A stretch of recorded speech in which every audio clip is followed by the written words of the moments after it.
আপনারা কি কখনো ভেবে দেখেছেন একটা মুভি তৈরি করতে কোটি কোটি টাকা খরচ হয়, কিন্তু তারা এই টাকাগুলো ফেরত পায় কিভাবে?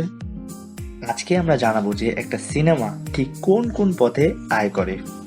প্রথমেই আসা যাক বক্স অফিস কালেকশন নিয়ে।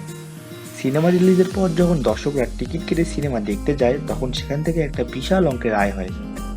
এটাকেই বলা হয় বক্স অফিস কালেকশন। পৃথিবীর সর্বোচ্চ বক্স অফিস আয়কৃত মুভিগুলি হলো Avatar, Avengers Endgame, Titanic সহ আরও কয়েকটি মুভি, যেগুলি প্রায় বিলিয়ন ডলারের উপরে বক্স অফিসে আয় করেছে। দ্বিতীয়ত যেটি থেকে আয় আসে সেটি হলো ওটিটি প্ল্যাটফর্ম। আজকাল অনেকেই সিনেমা হলে না গিয়ে ঘরে বসেই নেটফ্লিক্স, অ্যামাজন বা হইচইয়ের মতো ওটিটি প্ল্যাটফর্মগুলোতে সিনেমা দেখে। এই প্ল্যাটফর্মগুলো প্রডিউসারদের থেকে সিনেমার স্ট্রিমিং রাইটস কিনে নেয়। এক একটা বড় বাজেটের সিনেমার জন্য ওটিটি থেকে আয় হয় কোটি কোটি টাকা। এরপরে যেটি থেকে সিনেমার আয় আসে তার নাম হলো স্যাটেলাইট রাইটস।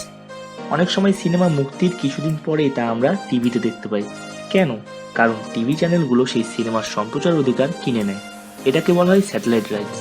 এখান থেকেও সিনেমা প্রচুর আয় করে থাকে। এরপর মুভির আয়ের যে আরেকটি উৎস আছে তার নাম হলো মিউজিক রাইটস। সিনেমার গান যদি হিট হয় তাহলে মিউজিক কোম্পানিগুলো সেই গানগুলোকে কিনে নেয়। সেই গানগুলোকে আমরা ইউটিউব সহ আরো বিভিন্ন প্ল্যাটফর্মে দেখতে পাই। এই মিউজিক রাইটস বিক্রি করেও মুভিগুলো ভালো অঙ্কের টাকা আয় করে থাকে। মুভিগুলোর আয়ের আরেকটি উৎস হলো ব্র্যান্ড স্পন্সরশিপ আর প্রোডাক্ট প্লেসমেন্ট। অনেক সময় কোনো সিনেমার ভিতরে কোনো নির্দিষ্ট ব্র্যান্ডের পণ্য দেখা যায়, যেমন কোনো হিরো একটি ব্র্যান্ডের কোম্পানির কফি খাচ্ছে বা একটি নির্দিষ্ট কোম্পানির মোবাইল ব্যবহার করছে। এসব বিজ্ঞাপন দেখানোর জন্য কোম্পানিগুলো টাকা দেয়। এটাও এক ধরনের ইনকাম। এছাড়াও বড় বড় সিনেমার জন্য আলাদা করে বিভিন্ন প্রোডাক্ট বানানো হয়, যেমন সিনেমার চরিত্রের খেলনা, জামা কাপড়, পোস্টার ইত্যাদি। এগুলো বিক্রি করেও সিনেমা ইনকাম করতে পারে।